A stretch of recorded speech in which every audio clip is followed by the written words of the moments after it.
Hello प्यारे बच्चों। आज मैं आपको बताने वाला हूँ कि sine 90 plus theta cos theta होता है या sine 90 minus theta cos theta होता है। लेकिन cos 90 plus theta minus sine theta क्यों हो जाता है, and again cos 90 minus theta sine theta ही क्यों रहता है। तो जैसा आपको पता होगा कि 90 में जब कोई भी एंगल हम ऐड करते हैं तो साइन कॉस में चेंज हो जाता है या कॉस साइन में चेंज हो जाता है। लेकिन हम ये कैसे फिगर आउट करेंगे कि कब आगे माइनस रहेगा और कब आगे प्लस रहेगा। ये कॉन्सेप्ट जानने के बाद बच्चों हम किसी भी ट्रिग्नोमेट्रिकल रेशियो का एग्जैक्ट वैल्यू पता कर सकते हैं, कब पॉजिटिव कब नेगेटिव। आइए देखते हैं। जैसे मेरे पास ये चार क्वाड्रेंट्स हैं, आपको पता हो कि ये 0 से लेके 90 डिग्री तक ये जो हमारा है ये फर्स्ट क्वाड्रेंट रहता है।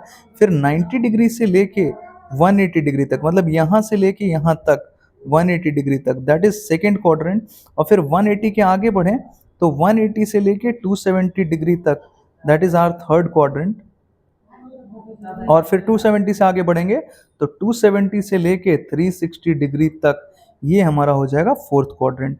होता क्या है बच्चों कि ये जो हमारा फर्स्ट क्वाड्रेंट है, मतलब 0 से लेके 90 डिग्री तक, इसमें सारे ट्रिग्नोमेट्रिकल रेशियोज जितने भी sine cos tan cosec cot सारा कुछ पॉजिटिव रहता है ना। लेकिन सेकेंड क्वाड्रेंट में सिर्फ साइन और उसका रेसिप्रोकल मतलब कॉसेक ही पॉजिटिव रहते हैं। उसके आगे बढ़ें तो थर्ड क्वाड्रेंट में सिर्फ टैन या फिर उसका reciprocal that is cot positive रहते हैं, उसके अलावा सब नेगेटिव रहेंगे थर्ड क्वाड्रेंट में।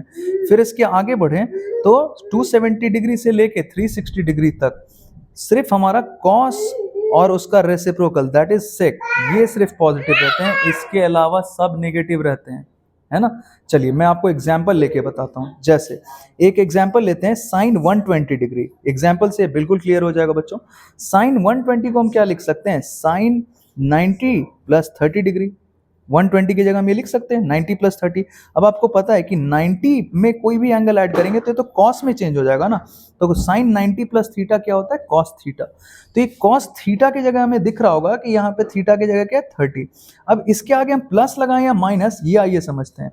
तो साइन 90 प्लस थीटा करेंगे प्लस 30 डिग्री जो हम ये कर रहे हैं, तो साइन 90 से हमें आगे बढ़ना पड़ेगा। तो हम किस क्वाड्रेंट में आएंगे, फर्स्ट सेकंड क्वाड्रेंट में।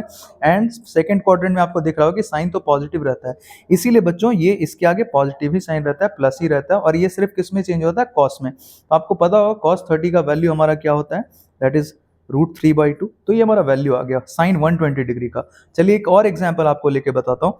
जैसे मान लीजिए मुझे बोला गया कॉस 120 का ही, चलिए लेके देखते हैं। तो कॉस 120 की जगह हम क्या लिख सकते हैं, 90 प्लस 30 लिख सकते हैं ना। 120 की जगह सिर्फ हमने ये लिखा है 90 प्लस 30। अब देखिए आपको पता है कि कॉस तो साइन में चेंज हो जाता है 90 में, अगर एंगल कुछ भी ऐड करें तो पहले तो हम ये कॉस 90 प्लस थीटा है तो थीटा की जगह 30 डिग्री, तो हम यहाँ लिख सकते हैं sine theta that is sine 30 degree.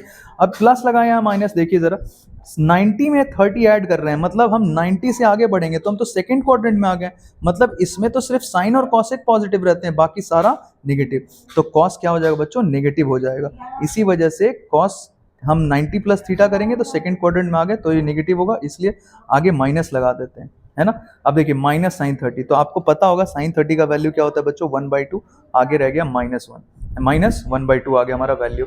तो it is quite simple to determine the value of any trigonometrical ratio whether it will be positive और negative. Thank you very much.